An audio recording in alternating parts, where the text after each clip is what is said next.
Hey guys, কেমন আছো তোমরা? আশা করি সবাই ভালো আছো। তোমরা ইউটিউবে থাম্বনেল এবং টাইটেল থেকে বুঝতে পারছো আমি কী নিয়ে ভিডিও করতে যাচ্ছি। গাইস, আমি অনলাইন থেকে কিছুদিন আগে আমি একটা আইডি কিনছিলাম 700 টাকা দিয়ে।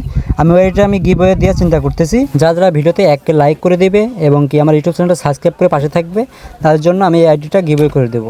কারণ আমার তো নিজেরই অনেক সুন্দর একটা আইডি রয়েছে। আমি আইডিটা আমি ট্রাস্টেড আইডি সেলার খোঁজার জন্য আমি আইডি কিনতে গেছিলাম, সেখান থেকে আমি আইডিটা পেয়েছি। তোমরা হয়তো আমার ভিডিওটা সম্পূর্ণ দেখছো। এই আইডিতে রয়েছে সিজন 4 মার্কস MP40 এবং অনেক সুন্দর সুন্দর এয়ার গান স্কিন আছে আর ইভো গান আছে। আর এই আইডিটা পেতে হলে তোমাকে বেশি বেশি কমেন্ট করতে হবে, সাবস্ক্রাইব করতে হবে আর ভিডিওটা শেয়ার করতে হবে, তাহলে তোমরা এই আইডিটা গিভওয়ে পেতে পারো। অবশ্যই কমেন্ট করতে হবে বেশি বেশি করে, যাতে আমি উইনার আমি কমেন্ট থেকে আমি সিলেক্ট করে আমি আর কি আইডিটা গিভওয়ে করবো। গাইস, তাহলে আজকে ভিডিও এই পর্যন্ত। যারা আইডিটা দেখবে তারা সম্পূর্ণ ভিডিও দেখে আইডিটা নিতে পারবা।